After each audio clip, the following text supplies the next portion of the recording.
Welcome into the Odds and Audibles podcast. I'm Matt Prehm, Erik Skopil, Jared Mack on the show. Continuing our series of previewing each position group for the football team going into spring football, which, believe it or not, is right around the corner. First practice, March 6th, or March 10th, excuse me, and then they have their next one, March 12th. Yesterday, we covered quarterbacks. It was quarterback day on duckterritory.com. Bunch of stories are on the site covering that position group. Today, it'll be running backs. We'll have a bunch of stuff on the site as well, looking at the full scope of this running back room. And it's one in which there was a lot of movement in and out for this running back group, and then also a changing of the guard, if you will. Yeah, it's sort of strange not entering a spring being like, hey, Travis Dye and CJ Verdell are your starters, and it's who's behind them, because that's the conversation we've been having, gosh, probably since Jared was like a freshman at Oregon almost. Oh, definitely, yeah. Not quite, probably forever. I mean, they were here for so long, and go down as two of the best running backs the school has had, and certainly one of the better duos that the school has had, simultaneously. So strange that they're not here, but there will be familiar faces. I think obviously the most familiar right now, and just in terms of who's played the most, is Byron Cardwell, who, gosh, didn't play really the beginning of the season, didn't need to because you had CJ and you had Travis. CJ goes down, and I thought Byron really stepped up, especially in kind of that middle part of the second half of the season there, where he had a couple of near 100-yard games. He ran for 100, I think, in 27 against Colorado. I think almost his best performance came against Washington, even though the yards per carry wasn't as good. But some of those kind of end-of-game runs on fourth down and in kind of goal line spots really stood out. His leg drive in that game. I think Byron Cardwell has potential, and I've written this before when I did my predictions for the season statistically. I think he has upside to be potentially a star at Oregon and could be a guy who I would expect has a really good chance to run for 1,000 yards. But for him to do that, and this is what the fun part of spring is it's a completely new competition. And a lot of the guys he's competing with haven't been around, one of which, Shawn Dollars, is a guy who, boy, he's been here this is his fourth spring, I think, and he's basically never played. And he's coming off a serious knee injury that cost him all of last season, that cost him, I think, basically all of spring as well. Seeing him available is something I'm really kind of curious to see how he plays. And then the other returner is Mcgee, who last we saw was playing slot receiver. And frankly, we could see him playing probably slot or running back or both going into spring. I think that's one of the questions with this group is where does he fit? But three guys return in Cardwell, Dollars, and Mcgee. None of them really have had a full season as a primary back. Somebody's going to have to kind of solidify themselves there. But I think it's going to be kind of fun to see how those guys all fit together, along with another new player who Jared will be telling us about. Good transition. In terms of newcomers, Oregon landed a 4-star running back, Jordan James, out of Murfreesboro, Tennessee. I don't know how to say it. We're just going to go with that. Love it. 4-star running back, former Georgia commit. Dan Lanning worked his magic there and getting him to come to Oregon, getting him to visit the weekend before National Signing Day. Flipped him, and he'll be bringing in, he's a 5'10", listed at 205 pounds running back.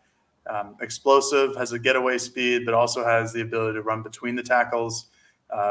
Thick legs, really hard to get around. It's tough to just arm tackle him.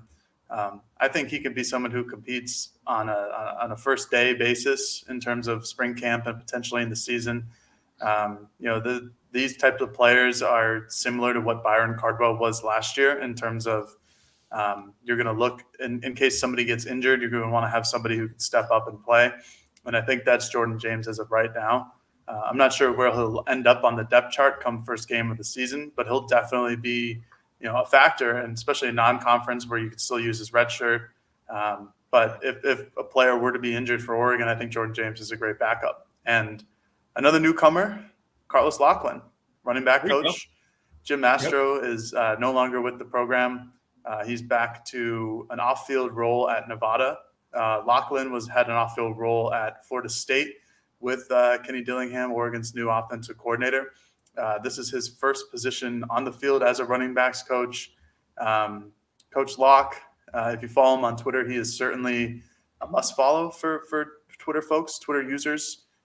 He has been everywhere where he can be during the early recruiting cycle for Oregon's new staff, definitely building relationships and things like that. So that'll be another interesting thing to watch for this season in terms of newcomers. It's an interesting group. A ton of options going into spring ball, a wide open position room. I think most assume Byron Cardwell is the favorite to win this job. It would be my selection if we were picking right now who wins the job. But it wouldn't shock me in the slightest if Seven McGee's dynamic ability, big play ability translates to where he's maybe the starter, not necessarily the leading ball carrier, but maybe the starter. Or a Jordan James shows up and is game ready week 1 of the season and is the starter.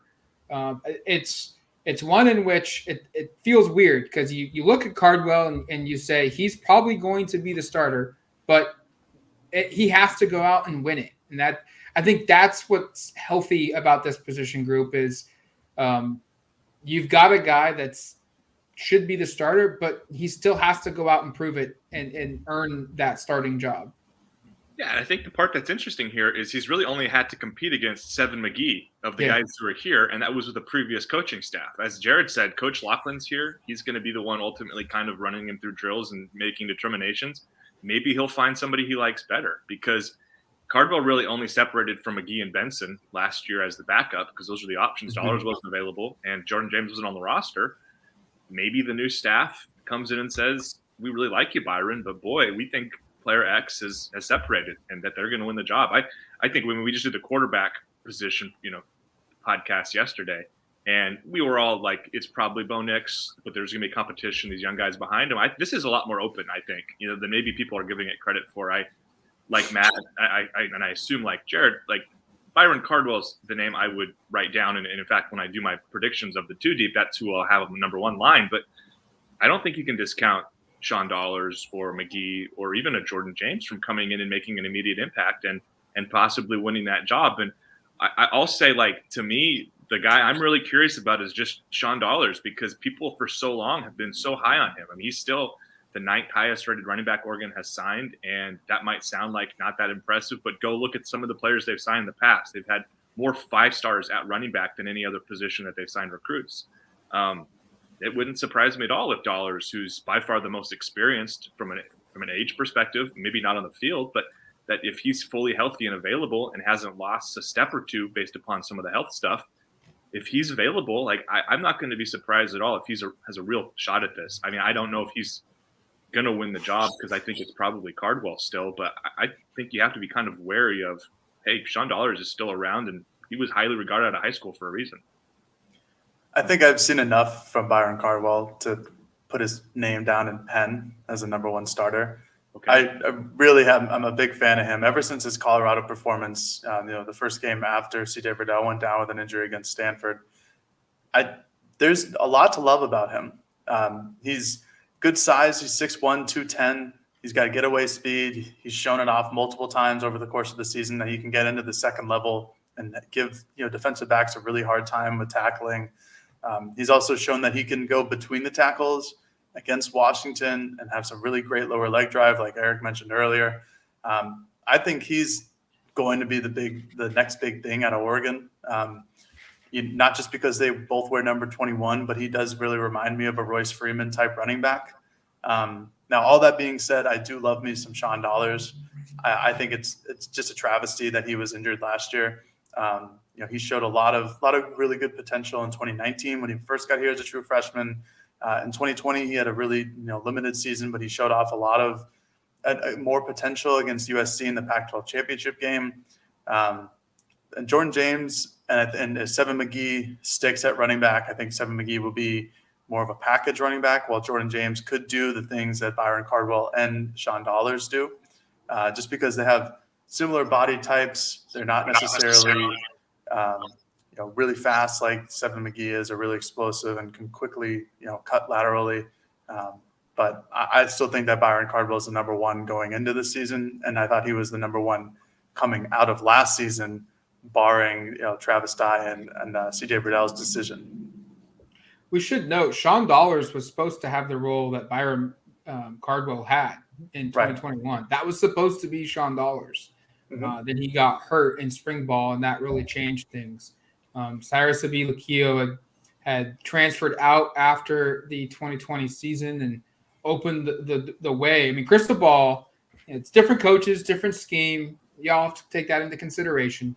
But, Cristobal and Mastro had kind of come out and said, like, hey, you still have a three-headed monster. It's Verdell, it's Travis, and now it's going to be Shawn Dollars. I mean, I think they even had graphics put out, promoting Shawn Dollars as kind of that third back. So, Jared's right. When healthy, that's going to be a big question, his impact going into the season. All right, we're going to take a quick break. We come back.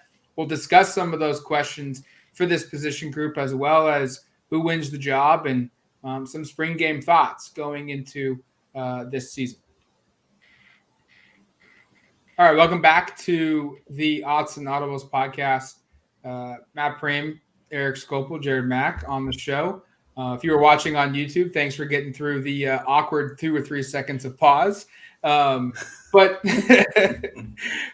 getting back to this running back group here, biggest question for me is just they've got a lot of position versatility. They've got a bunch of guys that can do different things. But is there that number 2 guy? Like, I feel like Travis Dye and CJ Verdell, you knew, hey, if one of them went down for a month-long injury, the other could pick up the slack and carry the workload by themselves. And maybe the third guy kind of emerges and gets a little bit of carries. I don't know if there's that number 2 guy on this team, like a 1A to a 1B. I don't know if that guy's on this team. That's my biggest concern. Is I feel confident Cardwell can do it, be the primary back, but we know in college football, it's at NFL level, and it's getting that way at the high school level. You need 2, 3, 4 backs, and who will be the Robin to Cardwell being the Batman of this position group? Yeah, and I think that's a central question that is pretty significant, because as we've said, we talk about Byron Cardwell. I said earlier, I said my part earlier. I think there'll be a competition here, but I do ultimately think he'll win the job. But he only has like 400 yards of career rushing, and I guess my question going into this is he capable of being a bell cow running back? I mean, I think so, but we haven't really seen him have to be. I mean, Travis was doing all sorts of heavy lifting, and you think about the last 3 games. I mean, Byron Cardwell, it's not like he was lighting it up the entirety of that last stretch of the season, because they went with Travis Dye, who was the experienced hand. How confident will the staff be in one of these guys, I think, stepping up and solidifying that role would be my question. Will it be a running back by committee? Because I actually think you could make an argument here that, okay, Cardwell is going to be the one who touches the ball most, but Jordan James can carve out a role maybe around the goal line as somebody with big, strong legs who's maybe more physical there. Seven Mcgee could be somebody who can do a whole lot of things. I think he's a Swiss Army. That was the way that the previous staff described him. I think he said the same thing of, he can be really effective as a pass catcher, obviously, because he finished this last year at slot, but can also be really effective running between the tackles for a guy his size. And Shawn Dollars is somebody who was kind of talked about in a similar light coming out of high school, about him being used in the passing game. I think they even use the Swiss Army knife there because he's known to be a pass catcher. So could you see a scenario where you really have 4 running backs and they're all playing, but they're all kind of playing in different packages and different roles? I think that'll be a thing I'm curious about. And I guess coming out of spring is the hope that if that is the case, you have a pretty clear idea of kind of what those roles are and who kind of fills them. I think my biggest question for the running back group is depth, because you have Byron Cardwell, who has shown that he can, perform at the Pac-12 level. But just like what Erik is mentioning, can he be the everyday guy, the every down back, where he's taking the bulk of the carries? Because, like Matt was saying too, injuries happen in football. It's a physical sport. Someone's going to get hurt, and we have not seen anything from Shawn Dollars in the course of his 3-4 years here that, leads me to believe that he's a guarantee to last all 10, 11, 12 games of the season. Yeah. So that's an issue right there. Jordan James is a true freshman. He'll have to get into shape and college football level shape. I don't think that'll take too long, just judging by his tape and judging by the way he runs the football. We still are not 100% sure if Seven Mcgee is going to be a slot wide receiver or a running back or that Swiss Army knife role. But I think when Mcgee is on the field, the way Oregon is going to run their offense will be completely different if Byron Cardwell were lining next to or behind the quarterback. And then after that, if one or two of those guys go down, there's not another like obvious running back for consideration other than Aaron Smith, who was a walk-on, who had a great spring game last year.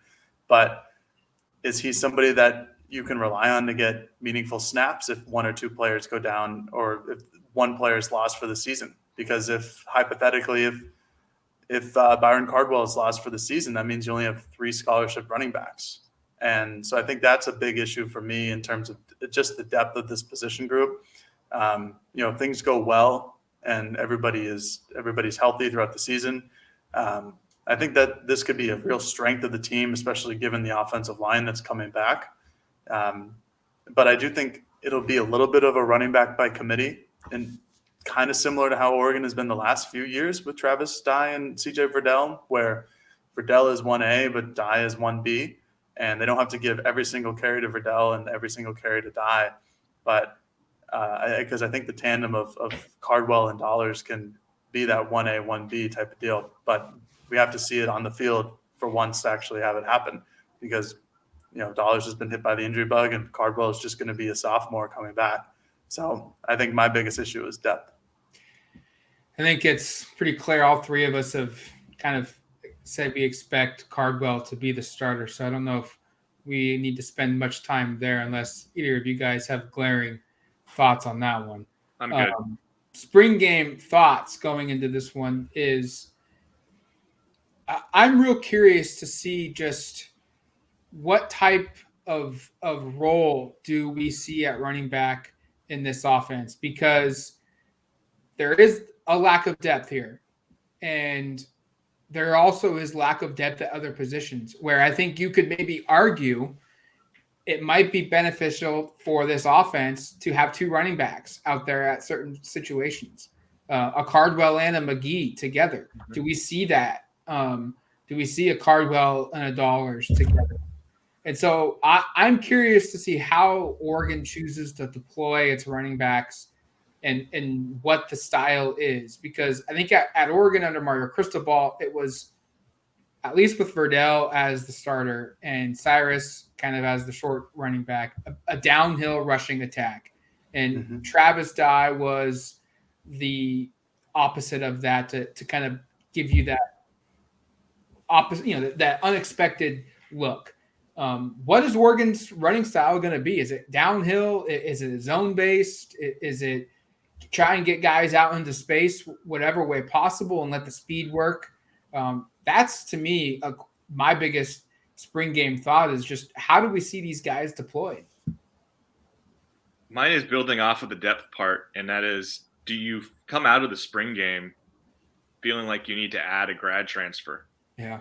Or something? Because we talked, and I think one of the things that was notable, and I actually, this is another, I guess, thing I'm curious about in the spring in general, but also the spring game is, Coach Lanning, I thought it was kind of a notable thing where I think it was Jerry Thompson asked, are you guys going to add more running backs? And he was kind of nonplussed on the idea, and then said something to the effect of like, we can also get creative and have other people kind of playing that spot. And so will we see receivers, filling out of the backfield? I mean, will we see like Chris Hudson being somehow more of a involved in the run game than what you're used to, maybe coming off of jet sweeps or actually lining up as a running back? I'd be curious to see on some of that, because that comment really stood out to me, and maybe it shouldn't, and maybe it'll end up feeling like a throwaway comment as we kind of progress through spring and into fall. But I thought the question was a fair one from Jerry Thompson, who usually is asking about whether or not you're going to line up under shotgun to quarterback sneak. To take a little shot at Jerry, who's a pretty funny guy. Come on now. But this one was actually fair, because I actually don't know how you feel about 4 running backs. It's that's not a very not good. there's a scarcity with that number. So right. Like, will we see some sort of creativity here where we see receivers in the backfield, where we see could you see Noah Sewell get some snaps at running back? These are things I'm just curious about, because from a depth perspective, you have actual questions. So it's like, how creative do you get? And maybe we won't see this in the spring, but how creative do you get in terms of, deploying different players? And do you come out thinking, okay, we thought we could do it with 4 running backs, but a guy goes down, or maybe there's a sense that, well, maybe this guy's not ready for a big role, and you go and check out what the portal has? Because I think everybody felt a little bit more comfortable with things when the assumption was Jarek Broussard was going to transfer from Colorado to Oregon, which was kind of the feel right around when Travis Dye left, and then he ends up going to Michigan State. So I think mine's kind of 2 parts there of just kind of the depth and how you make that work. Yeah, I think for the spring game for me, I was, basically the same thing as you, Erik. I wanted to see what kind of packages they run, because I think there's you have 3 clear running backs with Dollars, Cardwell, and James, where, they're down. They can be downhill guys. They can also go outside the tackles. But then you have Seven Mcgee, who's that Swiss Army knife. And you brought up Lanning's quote about, well, maybe it just won't only be running backs in the backfield. And that's exactly what I was thinking of too, where you could have a Chris Hudson or Troy Franklin who have that perimeter speed to come around the edge. Or you can get really creative and do something with Terrence Ferguson out of the backfield, kind of how the Kansas City Chiefs do it with Travis Kelce or the Belldozer. I can't remember his first name right now, but I remember his nickname, Blake Bell. So I'm looking for that. I really am. And just kind of seeing what the rotations are and the packages in terms of, we saw Oregon go a lot with 12 personnel with 2 tight ends and, try to get as much blocking on the field and run like it's an SEC offense. I don't really anticipate that happening with Kenny Dillingham. I'm sure it'll happen at points in terms of like goal line or something like that. But I feel like this is going to be a little more spread, and I kind of want to see where Seven Mcgee is at all times, because he could be just an absolute wild card and be on the field more often than Cardwell or James or Dollars, lining up out of the slot, lining up out of the backfield. I think there's a whole lot of things that this offense can do with their running back room. And I think divvying up the number of reps is the best way possible to try and, keep everybody fresh and keep everybody healthy. Just on a quick note, I would do whatever it takes to get Noah Sewell in the backfield. I need to see it. I don't care if it's from the 3-yard line or from the 50-yard line. It's got to happen. There's too many highlight tapes of him in high school for me to say, keep him at linebacker. Needs to happen. We should also know, we didn't mention this at the very beginning, but Trey Benson, he left the program, transferred to Florida State. That was one of the scholarship running backs that was going to be on roster this season and probably was going to have a big role in the offense. We should also note walk-on Cross Patton. He got a scholarship at Nevada under former linebacker coach Ken Wilson, who's now their head coach. And so he has left the program. So Oregon will be short a couple bodies from a scholarship standpoint, but also from a walk-on standpoint. And that's very critical in spring ball. I mean, I can't remember how many times we've heard coaches praise a walk-on and their play during spring ball to help give the defense a simulated look. And it could be an opportunity for someone like Aaron Smith, who's a walk-on, has been in the program a couple of years now, and is certainly a very big kid, over 210 pounds. Maybe he's the spring story of this position group. All right, that's going to do it for us here on the Odds and Audibles podcast, previewing the running back room. Make sure to go to duckterritory.com. We've got a ton of stuff up on the position group as well. And then also look forward to tomorrow's episode. We'll dive into Oregon's tight end room on the podcast and just take a look at where things are with that position group. Until then, you've been listening to the Odds and Audibles podcast. Talk to you later, folks. Peace.